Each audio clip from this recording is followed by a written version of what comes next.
Hello everyone, मैं Shrimati Ritu Arora class 12th की civics की क्लास में आप सभी का बच्चों स्वागत है। पिछले तीन लेक्चर्स से तीन वीडियो से हम लोग समकालीन दक्षिणी एशिया इस चैप्टर को पढ़ रहे थे, कंटेम्प्रेरी साउथ एशिया। और मैंने पहले भी बताया था दक्षिण एशिया एक अनौपचारिक शब्दावली है जिसका प्रयोग एशिया महाद्वीप के दक्षिणी हिस्से के लिए किया जाता है। सामान्यतः इस शब्द से आशय हिमालय के दक्षिणवर्ती देशों से होता है। भारत, पाकिस्तान, श्रीलंका, बांग्लादेश, नेपाल, भूटान, इनको दक्षिण एशिया के देश या भारतीय उपमहाद्वीप के देश कहा जाता है। दोनों नामों से बच्चों पुकारा जाता है। दक्षिण एशिया के देश भी कह सकते हैं और भारतीय उपमहाद्वीप के देश भी कह सकते हैं, जिसमें नेपाल, भूटान को और मालदीव को भी कई बार शामिल किया जाता है। दक्षिण एशिया में 8 देश अवस्थित हैं और इन देशों का एक अपना संगठन भी है जिसे सार्क के नाम से भी संबोधित किया जाता है। ये हम लोग पहले भी जान चुके हैं, नहीं पहले लेक्चर में मैंने बताया था। हमने दक्षिणी एशियाई देशों की राजनीतिक प्रणाली पढ़ी, तत्पश्चात हमने लोकतंत्र पढ़ना प्रारंभ किया। तो सबसे पहले हमने जाना पाकिस्तान में लोकतंत्र की स्थापना, फिर हमने जाना बांग्लादेश में लोकतंत्र की स्थापना। आज हम लोग नेपाल और श्रीलंका के बारे में पढ़ेंगे। तो सबसे पहले नेपाल में राजतंत्र और लोकतंत्र। नेपाल हिमालय पर्वत के दक्षिणी ढलान पर स्थित बसा एक देश, छोटा सा देश है। बच्चों, आपको अगर भारत का मानचित्र याद है तो उत्तर प्रदेश के ऊपर एक रेक्टेंगल सा छोटा सा देश है नेपाल, जो हिमालय के ढलानी भागों पर स्थित पाया जाता है। इसके उत्तर में तिब्बत है और दक्षिण में भारत है। 3 और बल्कि भारत कह लीजिए, और केवल उत्तर में तिब्बत है। 18वीं शताब्दी के पूर्वार्ध तक नेपाल कोई संगठित राज्य नहीं था। इसके विभिन्न भागों पर विभिन्न जागीरदारों का अधिकार था, जो एक प्रकार से स्वतंत्र शासकों के रूप में शासन करते थे। नेपाल में राजनीतिक एकीकरण और राजतंत्र शासन व्यवस्था कब लागू हुई? सन 1769 में महाराजा पृथ्वीनारायण सिंह ने संपूर्ण नेपाल का राजनीतिक एकीकरण करके उसको एक संगठित राज्य का रूप दिया। और 1846 में राजा जंग बहादुर ने सत्ता को हस्तगत करके राजा की शक्ति को एकदम महत्वहीन बना दिया और स्वयं सर्वे सर्वा शासक बन बैठे। इसके बाद लगभग 100 वर्षों तक राणा परिवार के विभिन्न व्यक्तियों ने प्रधानमंत्री के रूप में नेपाल की जनता पर निरंकुश शासन किया। कोई उनको रोक नहीं पाया और जो उनकी मन करता था वैसा शासन चलाया। लेकिन उसके बाद नेपाल में परिवर्तन आया और संवैधानिक राजतंत्र की स्थापना हुई। सन 1947 से नेपाल में संवैधानिक राजतंत्र था।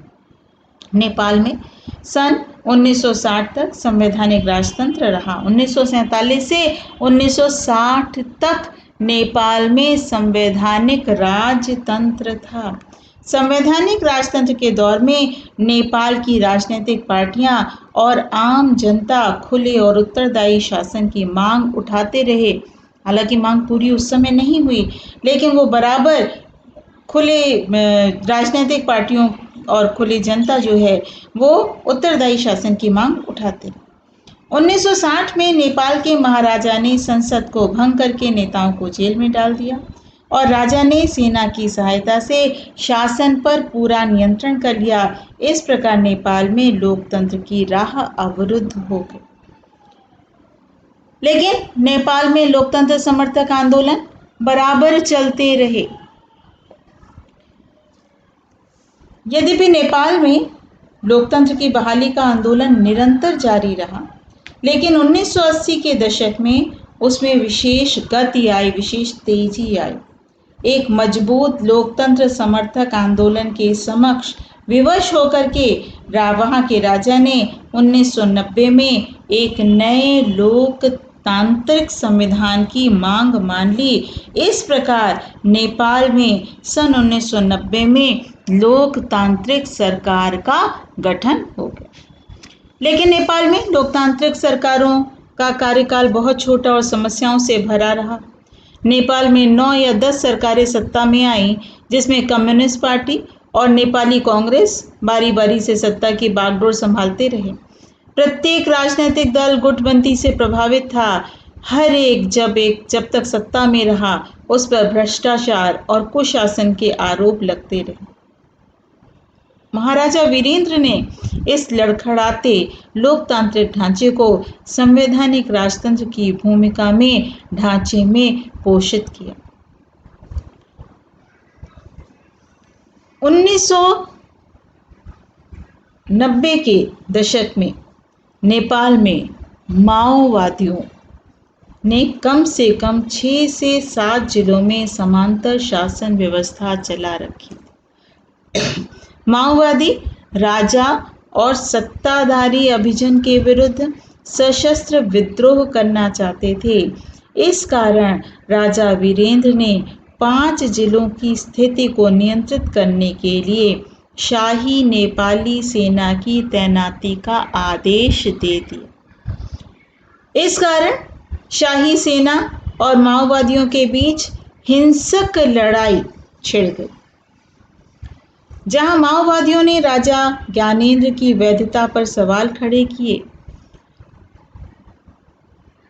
वहीं इस मुद्दे को उछालते रहे कि वही अन्य राजनीतिक दल जैसे नेपाली कांग्रेस है, राष्ट्रीय प्रजातांत्रिक दल, इन शाही संस्थानों को संपोषित करने और उसको बनाए रखने के लिए कटिबद्ध रहे,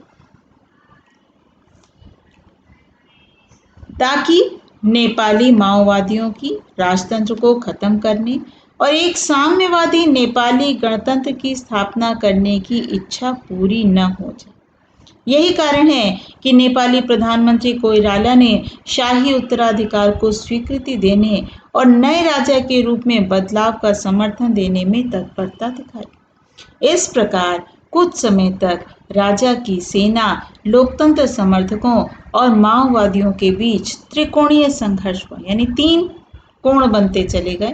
एक तरफ राजा की शाही सेना थी, एक तरफ माओवादी थे, एक तरफ लोकतंत्रवादी थे। इन तीनों के बीच में घटनाएं घटती चली गईं और नेपाल में विद्रोह होते चले गए।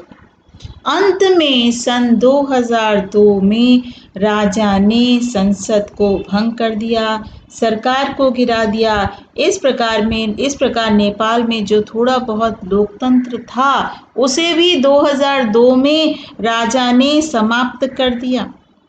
अप्रैल 2006 में नेपाल में देशव्यापी लोकतंत्र समर्थक प्रदर्शन फिर से हुए बच्चों, और संघर्षरत जो लोकतंत्र के लिए संघर्ष कर रहे थे, उनके समर्थक शक्तियों ने अपनी पहली बड़ी जीत तब हासिल की जब 24 अप्रैल 2006 को राजा ज्ञानेंद्र ने बाध्य होकर संसद को बहाल किया, जिसे अप्रैल 2002 में भंग कर दिया गया था। उसे 2006 में अप्रैल 2006 में बहाल करना पड़ा। सामान्यतः अहिंसक रहे इस आंदोलन का नेतृत्व सत्ता दलों के गठबंधन, माओवादी और सामाजिक कार्यकर्ताओं ने किया था। इसके बाद नेपाल में यह आंदोलन विभिन्न दलों के द्वारा मिलकर चलाया गया। बाद में यह आंदोलन समाप्त हो गया और राजा ने नेपाली कांग्रेस पार्टी के अध्यक्ष गिरिजा प्रसाद कोइराला को प्रधानमंत्री नियुक्त किया। मई 2006 में नेपाल की प्रतिनिधि सभा ने सर्वोच्च संस्था होने की घोषणा की और राज्य को धर्मनिरपेक्ष घोषित किया। बच्चों, आपको मालूम होगा कि नेपाल ही एक ऐसा पूरे विश्व में देश था जो हिंदू राज्य था, पूरी तरीके से हिंदू राज्य था, लेकिन 2006 में मई 2006 में इसे धर्मनिरपेक्ष राज्य घोषित कर दिया गया। और धर्मनिरपेक्ष राज्य का तात्पर्य होता है जिस देश का अपना कोई धर्म न हो, यानी सभी धर्म समान रूप से स्वीकार्य होंगे, देश की ओर से किसी भी धर्म को मानने में कोई पाबंदी नहीं होगी। तो मई 2006 में नेपाल की प्रतिनिधि सभा में सर्वोच्च संस्था होने की घोषणा की और राज्य को धर्मनिरपेक्ष घोषित किया, क्योंकि इसके पूर्व नेपाल हिंदू राज्य था। सेना को नागरिक नियंत्रण में कर दिया गया और राजा के उत्तराधिकार के निर्णय को भी समाप्त कर दिया गया। यानी वहां पर लोकतंत्र की बहाली हो गई, क्योंकि लोकतंत्र में ही राजा के बाद उसका पुत्र नहीं होता, बल्कि निर्वाचन होने पर जो चुना जाता है उसी को हम प्रधानमंत्री या राजा के पद पर बैठाते हैं। तो वहां पर भी पूरी तरीके से राजतंत्र को समाप्त कर दिया। इस समय नेपाल के प्रधानमंत्री बच्चों कौन है? खड्ग प्रसाद शर्मा ओली जी नेपाल के प्रधानमंत्री हैं इस समय, जो 2018 में चुने गए थे। खड्ग प्रसाद शर्मा ओली जी, खड्ग प्रसाद शर्मा ओली जी वर्तमान में नेपाल के प्रधानमंत्री हैं। अब हम लोग पढ़ेंगे श्रीलंका में जातीय संघर्ष और श्रीलंका में लोकतंत्र की स्थापना। सन 1948 में जैसे बच्चों भारत इंग्लैंड की दास्ता से मुक्त हुआ था, ठीक वैसे ही श्रीलंका भी इंग्लैंड के दास्ता के यानी इंग्लैंड के अधीन था। वो भी उसने जैसे भारत 1947 में इंग्लैंड से आज़ाद हुआ था और श्रीलंका 1948 में आज़ाद हुआ था। तो सन 1948 में इंग्लैंड की दास्ता से मुक्ति लेकर अब तक श्रीलंका में लोकतांत्रिक व्यवस्था कायम, यानी जब आज़ाद हुआ तो वहाँ लोकतंत्र की स्थापना की गई और आज तक श्रीलंका में लोकतंत्र ही पाया जाता है। यानी दास्ता से मुक्ति होने पर जो लोकतंत्र को अपनाया गया वो लोकतंत्र आज तक वहाँ पर बहाल है। परंतु श्रीलंका को एक चुनौती का सामना करने को बाध्य होना पड़ा और यह चुनौती सेना अथवा राजतंत्र की न होकर के जातीय संघर्ष की थी। यानी दो जातियां आपस में लड़ती थीं, दो जातियों के बीच संघर्ष चलता था। जातीय संघर्ष करने वालों की मांग श्रीलंका के एक हिस्से को पृथक राष्ट्र बनाए रखने की थी। स्वतंत्रता के बाद से ही देश की राजनीति पर बहुसंख्यक सिंहली समुदाय के हितों का प्रतिनिधित्व करने का दबाव रहा। यानी श्रीलंका के जो ओरिजिनल रहने वाले थे वो सिंहली समुदाय के व्यक्ति थे और वो बहुसंख्यक भी थे, क्योंकि वो वहाँ के व्यक्ति थे। तो बहुसंख्यक मतलब संख्या में ज़्यादा भी थे। उन पर दबाव था, जो भी वहाँ पे राजनीति करते थे, जो भी नेता होते थे, उन पर दबाव होता था कि वो सिंहली समुदाय का अधिक हित का ध्यान रखें। और जो भारत से पलायन करके श्रीलंका में जाकर के रहने लगे थे तमिल, ये एक बड़ी संख्या में वहाँ रहते थे और सिंहली राष्ट्रवादियों की स्पष्ट मान्यता थी कि श्रीलंका में तमिलों के साथ किसी प्रकार की कोई छूट या रियायत नहीं दी जानी चाहिए, क्योंकि श्रीलंका केवल सिंहली समुदायों का है। तो इसलिए तमिल जो थे, तमिलों के प्रति वहाँ पर उपेक्षित व्यवहार किया जाता था। उपेक्षित व्यवहार की वजह से एक उग्र तमिल राष्ट्रवाद की आवाज मुखर हुई, आवाज तेज होने लगी। सन 1983 के पश्चात जो उग्र तमिल संगठन था वो भड़कता चला गया और उसने liberation tigers of Tamil Eelam, उसका शॉर्ट फॉर्म है लिट्टे, फिर से पढ़ रही हूँ ना, liberation tigers of Tamil Eelam अर्थात लिट्टे ने श्रीलंकाई सैन्य बलों के साथ सशस्त्र संघर्ष का बिगुल बजाया। इसने तमिल ईलम अर्थात श्रीलंकाई तमिलों हेतु एक पृथक देश की मांग भी की। श्रीलंका के उत्तरी पूर्वी हिस्से पर लिट्टे ने अपना पूरा अधिकार जमा लिया। श्रीलंकाई समस्या भारतवंशी लोगों से संबंध थी, क्योंकि ये जितने भी तमिल थे अधिकांशतः भारत से ही वहाँ पर प्रवासित थे, भारत से ही गए हुए थे। अतः भारत की तमिल जनता का केंद्र सरकार पर भारी दबाव था कि वह श्रीलंकाई तमिलों की हितों की सुरक्षा करे और भारत सरकार ने समय समय पर तमिलों के प्रश्न पर श्रीलंकाई सरकार से वार्ता का भी हर संभव प्रयास किया। सन 1987 में भारत सरकार श्रीलंकाई तमिल मसले में प्रत्यक्ष रूप से सम्मिलित हुई। सन 1987 में भारत सरकार श्रीलंकाई तमिल मसले में प्रत्यक्ष रूप से सम्मिलित हुई।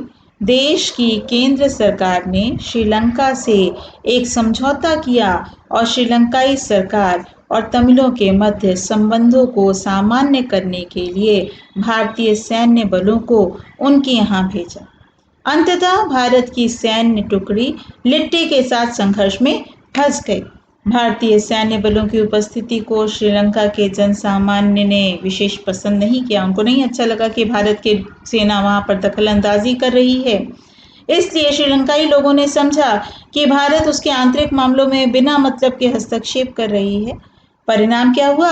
1989 में 1989 में भारत ने अपनी शांति सेना लक्ष्य हासिल किए बिना ही वापस बुला ली। हालांकि शांति के उद्देश्य से भेजी गई थी, लेकिन उन्होंने जो शांति सेना भेजी थी उसको लक्ष्य हासिल किए बिना ही वापस बुला लिया और 2009 में लिट्टे का सफाया कर दिया गया और अब श्रीलंका में पूरी तरीके से शांति का दौर प्रारंभ हो चुका है।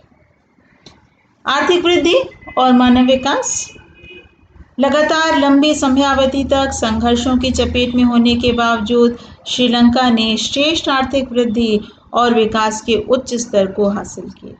जनसंख्या वृद्धि पर सफलतापूर्वक अंकुश लगाने वाले विकासशील देशों में श्रीलंका पहले स्थान पर है बच्चों। जनसंख्या वृद्धि पर सफलतापूर्वक अंकुश लगाने वाले देशों में श्रीलंका पहले स्थानों पर। और पहला उसने क्या किया था? उसने श्रेष्ठ आर्थिक वृद्धि की, आर्थिक विकास को उच्च दर पर पहुंचाया। दक्षिण एशिया के देशों में सर्वप्रथम श्रीलंका ने ही अपनी अर्थव्यवस्था का उदारीकरण भी किया। इसके पहले दक्षिण एशिया के किसी देश ने नहीं किया। गृह युद्ध की आग से गुजरने के बावजूद अनेक वर्षों से श्रीलंका का प्रति व्यक्ति सकल घरेलू उत्पाद दक्षिण एशिया में सर्वाधिक रहा है। तो ये किसी से छिपा हुआ नहीं है कि आंतरिक संघर्षों के तूफानों का सामना करके भी श्रीलंका ने देश में लोकतांत्रिक व्यवस्था निरंतर बनाए रखी। श्रीलंका में जातीय संघर्ष की भूमिका। ब्रिटिश सरकार भारतीय मूल के तमिल निवासियों को तमिलनाडु से श्रीलंका ले गई। ये तमिल श्रीलंका के रहने वाले सिंहलियों से भिन्न थे। तमिलों ने श्रीलंका में नागरिकता की मांग रखी। सन 1948 में नागरिकता कानून पास किया गया और इस कानून के तहत कुछ ही तमिल लोगों को नागरिकता प्राप्त हो सके। श्रीलंका के जातीय संघर्ष से भारतीय मूल के तमिल प्रमुख भूमिका निभा रहे हैं। सन 1976 में तमिल यूनाइटेड लिबरेशन फ्रंट की स्थापना हुई, जिसने तमिल इलम की मांग की। तत्पश्चात सरकार ने इन्हें कुछ सुविधाएं दी। दुष्परिणाम स्वरूप सन 1972 में लिबरेशन टाइगर ऑफ तमिल इलम यानी लिट्टे का निर्माण हो गया। लिट्टे ने श्रीलंका में हिंसात्मक गतिविधियां अपनाई। इससे श्रीलंका में कुछ सीमा तक सफलता भी प्राप्त हुई, लेकिन सन 1987 में भारतीय सरकार श्रीलंका में तमिल मसले के प्रत्यक्ष रूप से शामिल हो गई।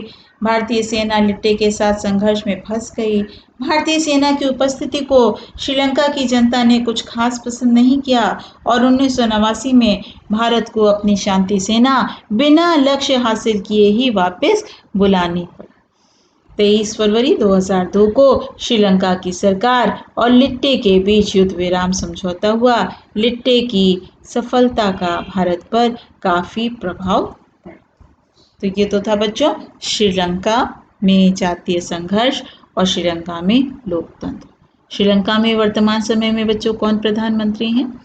महिंद्रा राजपक्षे जी, जो 2019 से वहां पर प्रधानमंत्री। मेरे ख्याल से दोनों आपको समझ में आ गया होगा।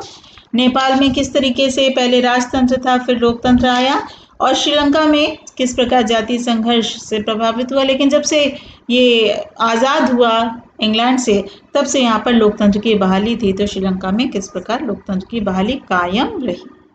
तो आज से संबंधित महत्वपूर्ण प्रश्न। दक्षिण एशिया का कौन सा देश कुछ समय पूर्व तक हिंदू राष्ट्र था? दूसरा, नेपाल में देशव्यापी लोकतंत्र समर्थक प्रदर्शन क्या हुए? तीसरा, श्रीलंका को स्वतंत्रता कब प्राप्त हुई? और चौथा, श्रीलंका की राजनीति पर किस समुदाय का दबदबा रहा। ठीक है बेटा। और 5वां प्रश्न एक और कर लीजिए, जो मैंने आपको वीडियो में बोला है दोनों, कि नेपाल और श्रीलंका के प्रधानमंत्रियों, वर्तमान प्रधानमंत्रियों के नाम बताइए। 5वां और आखिरी प्रश्न आप ऐड कर लेंगे बच्चों। नेपाल और श्रीलंका के वर्तमान प्रधानमंत्रियों के नाम बताइए। और दोनों मैंने आपको लास्ट में, जब नेपाल पढ़ा रही थी तो नेपाल के लास्ट में मैंने बताया था, मैं फिर से बता दे रही हूँ। नेपाल में है खड्ग प्रसाद शर्मा ओली जी, और श्रीलंका में है महिंदा राजपक्षे जी। ये वर्तमान समय में वहाँ के प्रधानमंत्री। आज के लिए इतना ही बच्चों। कल हम लोग जब मिलेंगे तो भारत और पाकिस्तान के संघर्ष के बारे में नेक्स्ट लेक्चर में हम लोग पढ़ेंगे। भारत और पाकिस्तान के बीच संघर्ष के विभिन्न मुद्दे कौन कौन से हैं। बहुत सारे मुद्दे हैं जिसके कारण भारत और पाकिस्तान के बीच निरंतर कोल्ड वॉर, शीत युद्ध चलता रहता है। तो उसके बारे में हम लोग अगले लेक्चर में पढ़ेंगे। आज के लिए इतना ही। थैंक यू बच्चों।